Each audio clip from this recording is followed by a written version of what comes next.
Bom dia, Brasil! Boa noite, Japão!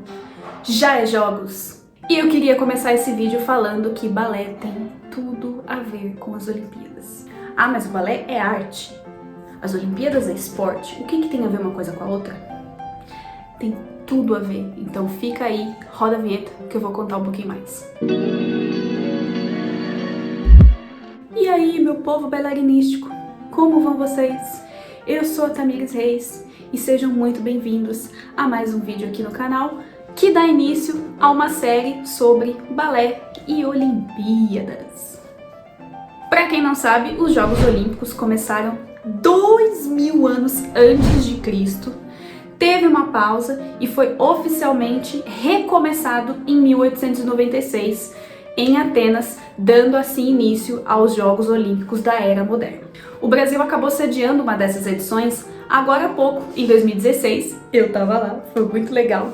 E esse ano, Tóquio está sediando, levando mais de 200 países, disputando medalhas de 46 modalidades diferentes. Mas o que tem a ver tudo isso com o balé? Antes de mais nada, se inscreve aí no canal, ativa aí o sininho, porque vão ter mais 3 vídeos falando sobre a relação entre balé, Olimpíadas e performance. Mas vamos lá, partindo do ponto de vista artístico. Para quem não sabe, né, dentro da cerimônia de abertura das Olimpíadas existem o quê? Bailarinos. Quem melhor do que o bailarino para promover um espetáculo? Então o que acontece é que os eventos são coreografados por bailarinos e feitos também por bailarinos voluntários. Tanto que em 2016 eu conheço algumas pessoas que participaram da cerimônia de abertura e de encerramento. E é tudo muito bem coreografado, porque precisa estar simplesmente perfeito. E nada melhor do que chamar a gente, né, que já tá cansado de coreografar e vive dançando e vive contando 7, 8 e entre sai e tudo mais. Claro também que tem pessoas que são voluntárias, que acabam entrando, fazendo alguma coisa cênica, mas a grande maioria é coreografada assim. Inclusive nessa edição aqui de Tóquio, não sei se vocês chegaram a ver, aquela hora que eles começaram a colocar os símbolozinhos de cada modalidade, aquilo foi coreografado. Então nada melhor do que trazer pessoas, né, que tenham noção de coreografia e de corpo para poder sediar tudo isso.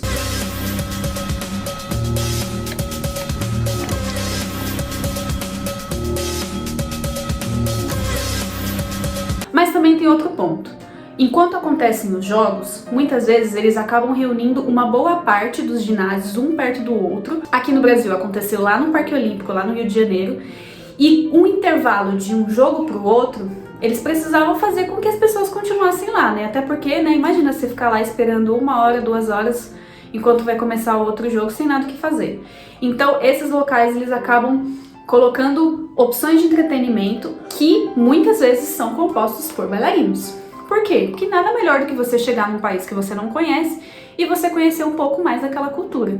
Então aqui no Brasil a gente teve casa de samba, de frevo e tudo mais para poder trazer a cultura para as pessoas que não conhecem e feito por bailarinos. Vamos mostrar a cultura para esse povo? Agora vamos lá, no aspecto mais esportivo, mais da performance, antes de mais nada, eu queria contar pra vocês, porque tem muito bailarino que não sabe como que funciona para uma modalidade entrar nos Jogos Olímpicos. Então, para você participar como atleta olímpico, você precisa respeitar alguns critérios. Primeiro, a modalidade em questão ela precisa estar revisada pelo Comitê Olímpico Internacional, afirmando se ela ainda está dentro do ciclo olímpico daquela em questão. Isso acontece porque o COI ele acaba atualizando essas listas para ver se o esporte em si continua respeitando alguns critérios que ele define, como por exemplo, igualdade de gênero, se o esporte ele é conhecido por todo mundo, se vários países ao redor do mundo praticam, se ele respeita a Carta Olímpica e se ele também não tem histórico de doping. Então o primeiro ponto é você saber se a modalidade em questão irá participar daquela Olimpíada. O segundo ponto, para quem já é atleta, é participar de eventos pontuais que fazem com que você seja classificado para o próximo ciclo olímpico. Ou seja, não é só simplesmente ser atleta, ter ganhado um mundial e falar, ah, beleza, já estou garantido lá nos meus Jogos Olímpicos. Não é bem assim. Existem algumas competições pontuais que são aprovadas e gerenciadas pelo COI que respeitam alguns critérios que serão replicados nos Jogos Olímpicos. Até porque não tem como a gente colocar modalidades com regras diferentes, porque se você vai enfrentar culturas diferentes, pode ser que isso dê um conflito. É a mesma coisa quando a gente vai jogar Uno, que aí você tem uma regra, o seu colega tem outra regra, e aí vocês ficam 3 horas discutindo qual que vai ser a regra daquele jeito. Então o Comitê Olímpico Internacional, ele meio que dá uma equalizada nesse sistema de avaliação para que todo mundo jogue de maneira justa. Outro ponto importantíssimo que faz com que o esporte seja considerado esporte olímpico é o impacto social que ele acaba gerando dentro da sociedade. Porque se você pega um esporte que não é tão difundido, que não é tão conhecido, as pessoas nem vão se interessar para assistir e, pior, não vão se interessar em poder praticar depois. Então, por exemplo, como foi o caso esse ano, que as pessoas acabaram se engajando muito na causa da Raíssa Leal do skate, na verdade isso já vinha sendo pensado há muito tempo, porque o skate ele é uma manifestação cultural, ele é uma manifestação social e também um esporte que já tem todo um regimento, que já tem todo um apelo, que já tem vários países praticando. Então não é simplesmente bagunçado assim, do tipo, esse ano eu vou escolher ter o karatê, aquele ano eu vou querer a natação. E a gente sempre vai ter o vôlei e o futebol e o basquete, porque todo mundo joga vôlei, futebol e basquete. Não é bem assim, gente. Isso é tudo muito bem organizado durante 4 anos. Então agora nós vamos entrar em questão sobre o ciclo olímpico dos atletas, que tem tudo a ver com a dança. Bom, para quem não sabe, o ciclo olímpico, ele acontece de 4 em 4 anos e ele começa exatamente no momento que termina uma Olimpíada. Então a pessoa acaba aquela competição daquele dia e ela já começa a se preparar para os próximos 4 anos, e não é só pensando na Olimpíada em questão, é para saber qual competição ele vai fazer até lá, qual que vai ser a prioridade dele de performance, para que ele consiga chegar nas Olimpíadas no auge do auge do auge da carreira deles. É por isso que é muito complicado dizer quando a Olimpíada deve ser adiada ou não, porque tem algumas modalidades que elas respeitam muito o tempo a idade do atleta em questão. Então, por exemplo, se você sabe que numa natação o maior pico de performance, sei lá, é nos 21 anos, se você calcula o seu ciclo olímpico para você conseguir competir entre 21 e 23, por aí, se não acontecer a Olimpíada naquele ano, você vai perder uma das maiores chances da sua vida. O que lembra muito, né, quando a gente vai fazer as nossas competições nos festivais, que tem sempre aquela idade ali meio crucial, 14, 16 anos, que se você não pegou uma bolsa, você já começa a ficar um pouco preocupada, se você não ganhou um summer, se nenhuma companhia pensou assim em tentar fazer um curso de férias com você, você já começa a ficar um pouco preocupada, não é mesmo? Só que o ciclo olímpico, ele é seguido à risca, porque como eu disse, a partir do momento que termina uma Olimpíada, é planejado toda a vida do atleta durante os próximos 4 anos. Então, acabou aquela Olimpíada, é exatamente calculado qual vai ser o período de descanso dele, qual vai ser a primeira competição com a nova série que ele pode usar no próximo ciclo olímpico, e isso vai sendo moldado de uma forma extremamente matemática, extremamente calculada, e que as pessoas não têm dimensão do quanto que isso faz uma diferença. Tanto que essas Olimpíadas agora, além da gente ter adiado 1 ano, aconteceu que a pandemia atrapalhou muito o calendário de treino de vários atletas. Então, se hoje o desempenho do Brasil não está do jeito que a gente esperava, não é porque o Brasil é ruim. Tem também a questão política, né, de falta de incentivo, mas também uma questão que atrapalhou muito foram os ginásios fechados, foi a falta de treino, muitos atletas não conseguiram se manter, então eles tiveram que dividir as suas rotinas, e aí o treino acabava ficando em segundo plano. Tem até o caso do próprio Ítalo Ferreira, que por muitas vezes ele acabou treinando com uma tampa de isopor porque ele não tinha condições financeiras para poder comprar uma prancha de surf. Só que isso também não deve ser uma coisa super, hiper, mega incentivada, porque se o esporte tem esse impacto social e cultural, o nosso governo tem mais que incentivar essa prática, porque ela faz com que as pessoas saiam das drogas, saiam do crime e tenham perspectivas de empregos melhores. Então, quando um atleta ele está se preparando durante o ciclo olímpico e ele acaba enfrentando outras competições, e muitas vezes ele acaba não conseguindo ganhar aquela competição, não é porque o preparo dele tá ruim, não. Às vezes aquilo faz realmente parte do objetivo dele.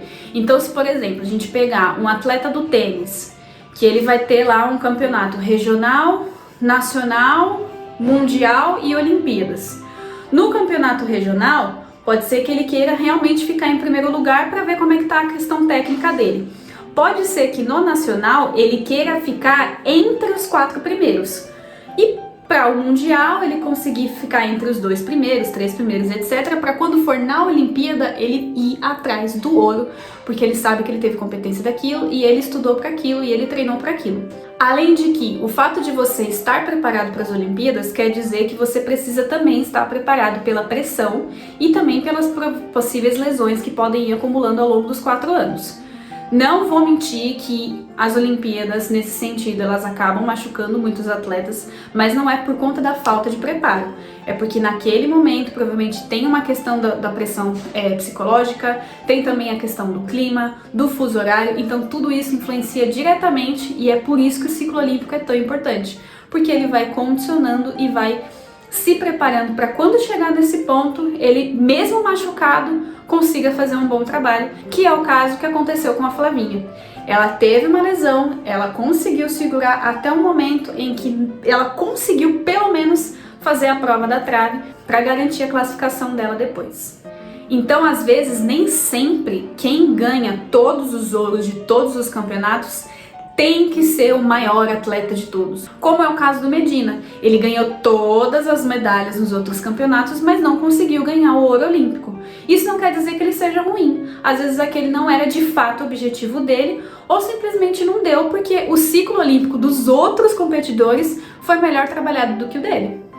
E é esse o tipo de estratégia que a gente deveria utilizar na dança. Então, por exemplo, se você sabe que o Festival de Joinville é o seu maior objetivo do mundo, porque você sabe que você quer aquela bolsa daquela companhia, ou, por exemplo, você quer fazer aquela audição daquela companhia e tudo mais, você precisa organizar o seu ciclo olímpico pensando nisso. Então, se você for participar de um festival, não tem problema você não ganhar, porque aquilo vai servir de experiência, vai servir de teste para que você consiga pegar aquelas correções para poder aplicar no seu objetivo final. Então o grande problema do bailarino é achar que ele precisa ganhar tudo em todo momento e toda semana.